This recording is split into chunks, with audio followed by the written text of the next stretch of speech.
Neither the United States of America nor the world community of nations can tolerate deliberate deception and offensive threats on the part of any nation, large or small.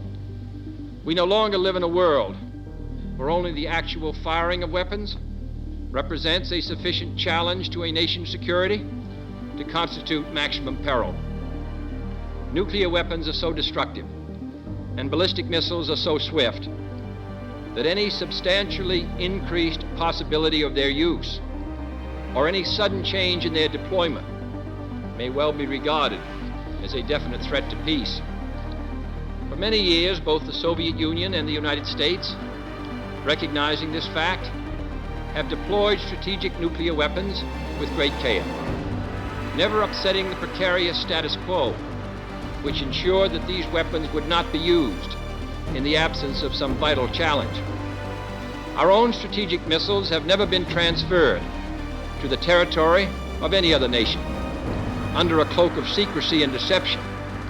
And our history, unlike that of the Soviets since the end of World War II, demonstrates that we have no desire to dominate or conquer any other nation or impose our system upon its people. Nevertheless, American citizens have become adjusted to living daily on the bullseye of Soviet missiles located inside the USSR or in submarines. In that sense, missiles in Cuba add to an already clear and present danger. Although it should be noted, the nations of Latin America have never previously been subjected to a potential nuclear threat.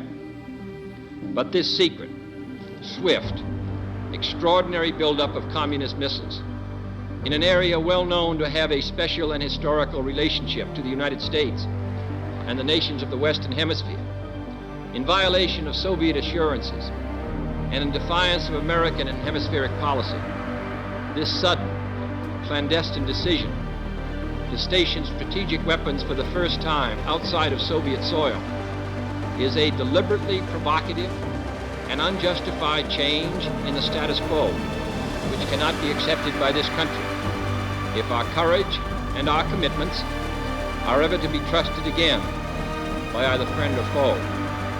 The 1930s taught us a clear lesson.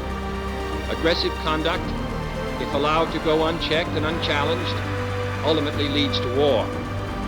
This nation is opposed to war. We are also true to our word. Our unswerving objective, therefore, must be to prevent the use of these missiles against this or any other country, and to secure their withdrawal or elimination from the Western Hemisphere. Our policy has been one of patience and restraint, as befits a peaceful and powerful nation which leads a worldwide alliance. We have been determined not to be diverted from our central concerns by mere irritants and fanatics. But now further action is required, and it is underway, and these actions may only be the beginning. We will not prematurely or unnecessarily risk the course of worldwide nuclear war, in which even the fruits of victory would be ashes in our mouth. But neither will we shrink from that risk at any time it must be faced. Acting, therefore, in the defense of our own security and of the entire Western Hemisphere, and under the authority entrusted to me by the Constitution, as endorsed by the resolution of the Congress, I have directed that the following initial steps be taken immediately. First, to halt this offensive buildup, a strict quarantine on all offensive military equipment under shipment to Cuba is being initiated. All ships of any kind bound for Cuba, from whatever nation or port, will, if found to contain cargoes of offensive weapons, be turned back. This quarantine will be extended, if needed, to other types of cargo and carriers. We are not at this time, however, denying the necessities of life, as the Soviets attempted to do in their Berlin blockade of 1948. Second, I have directed the continued and increased close surveillance of Cuba and its military buildup. The foreign ministers of the OAS, in their communique of October 6, rejected secrecy on such matters in this hemisphere. Should these offensive military preparations continue, thus increasing the threat to the hemisphere, further action will be justified. I have directed the armed forces to prepare for any eventualities, and I trust that in the interest of both the Cuban people and the Soviet technicians at the sites, the hazards to all concerned of continuing this threat will be recognized.